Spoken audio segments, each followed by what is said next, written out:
And it's so easy for the runaways to get drugs on the hate that they are doing it constantly, so that the runaway is forced into this group. In other words, what they do is they'll sit around and pool their money. Usually the new runaway has money to spare, if he has any at all, and so they kind of pressure him into going with them. And even if he hasn't tried it, there's sort of this feeling of belonging that's typical in this age of teenager. And so he feels this pressure to at least try it. I think also the fact that he's run away, that he's broken off with his parents, that he's broken off with their standards, one of them being an anti-drug standard, it's even more in what he's doing to try the drugs. It's sort of an extra expression of his rebellion. San Francisco's Haight-Ashbury, the runaways' mecca. To get here, 15-year-old Greg Morris flew 1,100 miles from Albuquerque, New Mexico. He was here 1 hour before having his first drug experience. When I got off the plane, I was looking for Haight-Ashbury. Then I went to his donut shop because I was kind of hungry, and I was standing in line, and these two guys were in front of me, And we were talking. They said, "Have you ever smoked grass before, And I says, "Only a couple of times." And they said, "Have you ever gotten really stoned?" And I says, "No." So that we were talking, and so they said, "Do you have any money?" And I said, "Yeah." So I gave them about $1. And they put their money together, and one of them came back about an hour later with a lid of grass, And including me, there were 6 of us. So we, I guess sort of you could call it a contest, see if we could all finish off a lid between 6 of us, and we didn't do it. We all passed out before we finished. A lid is 1 ounce of marijuana. In a few days, Greg's money was gone. His new refuge was Huckleberry's, a home run by the Reverend Larry Beggs for runaways. Beggs had Greg phone his father, and the two made peace, specifically about keeping his long hair. So it has made a difference then. The message got through that hair for you was a very serious thing. Yeah. It wasn't a light issue. It had something to do with about your having a say over your own body. And your dad came through at that point and said, well, the relationship is worth more than, your hairstyle. And that's what I want, And we miss you. It's getting close to Christmas, and we're kind of missing you, and we want you back. And we'll work it out. And that sounds pretty good to you, so that is the basis on which you will go back. Greg went home to his family in the promise they'd see things his way, but can they? The gap between their generation and its certainties and Greg's and its uncertainties is almost too wide. Their values, hard work, money in the bank, Americanism, just don't interest today's Gregs and Janices. One day Greg may run away for good. The tragedy is his chances of building a satisfying life in places like Haight-Ashbury are nil.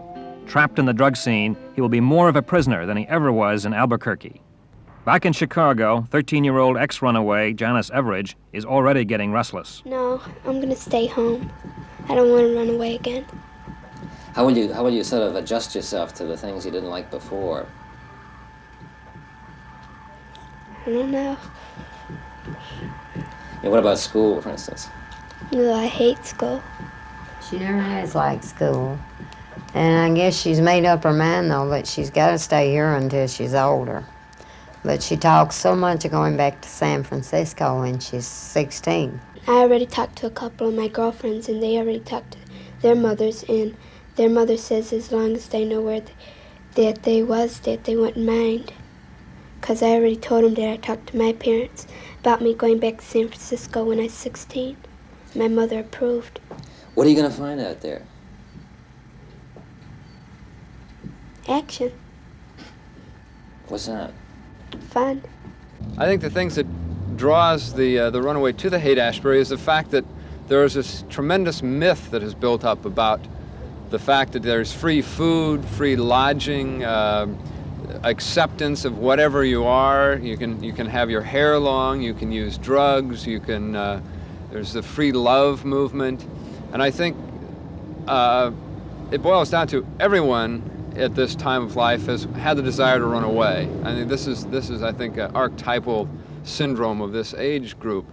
And now they have a place to run. There's a lot of young fellas here. I see them hanging around. Gus Stark, the older and wiser generation, has a simple remedy for the restlessness of boys like his son Joe. Get out and work. After all, that's what young men did in his day. I was in an orphanage home, and I came to the city at 16 from upstate, and I was on my own at that time. So I got 2 years on him, but I had to go right to work. Wasn't a question. You know, I come out during a depression. Hair is sort of superficial, you know, I can always grow that back. Here with his girl in his East Village pad, Joe admits he's disillusioned with drugs. And unlike any of his hippie friends, he's willing to try his father's remedy. How did you come around to thinking the way you do, Joe? Well, one day I woke up very hungry, and, you know, very dirty and tired and disgusted. So I decided, you know, I have to change, you know, if I want other things. So I didn't want to be tired, dirty, and disgusted, so I went down to Mobilization for Youth, and 2 days I was working, and then I started, and we're getting better all the time. And it hasn't really changed. What about, you think that you're going to lose any of your friends as a result of getting the job? I hope not. I mean, that's really a trivial matter, you know, to lose a friend because you got a job. You know. I'm not, you know, betraying them or anything. You know, just doing my thing. And my thing is getting a job. How do you feel about working yourself? I don't like to work. No, but I'm going to see about getting a job there too, because I'd love to learn a trade. That would be great. I'd really be interested in that. What about your family? Well,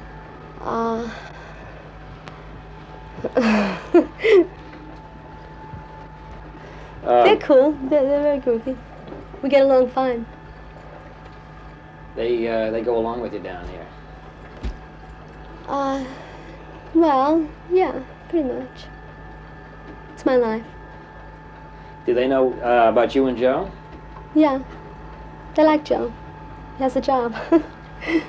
He's a good kid. Why would that be important? It's not important. It's not important? No. How do you feel about it? Well, I like it. I dig it. You know, because he's being creative. He's making use of his creativity, which is very groovy. Joe's job is making jewelry. He's been taking a 6-month course to learn how. Well, the risk was there, you know. I had the opportunity, you know, to go either way.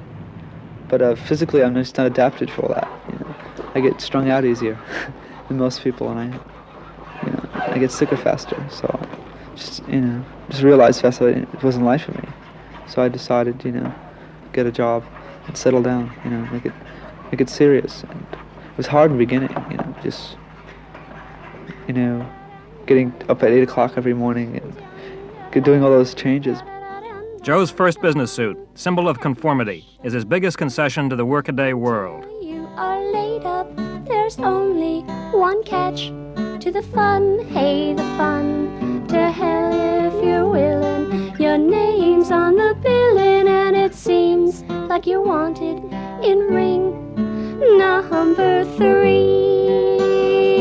Look out your window and see. Look out your window and see. I look out my window and see. Wah, wah. Joe bought the suit, uncomfortable though it looked.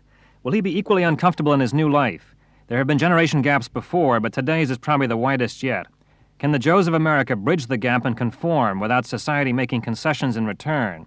Without concessions, says Dr. Soskin, there'll be more runaways and a bigger drug problem. To what extent can one hope that these kids would be able to go back into the mainstream? Because the mainstream is so different from how they live here.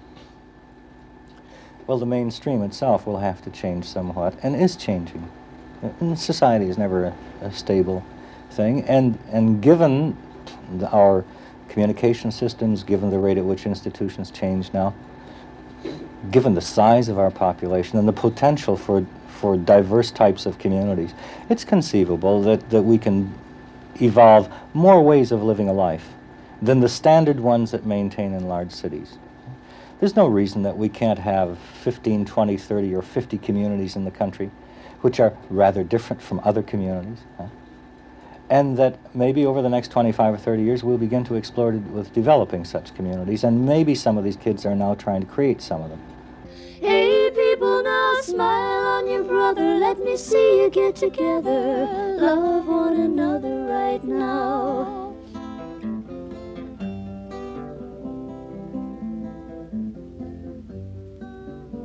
If you hear the song I'm singing, you will understand. You hold the key to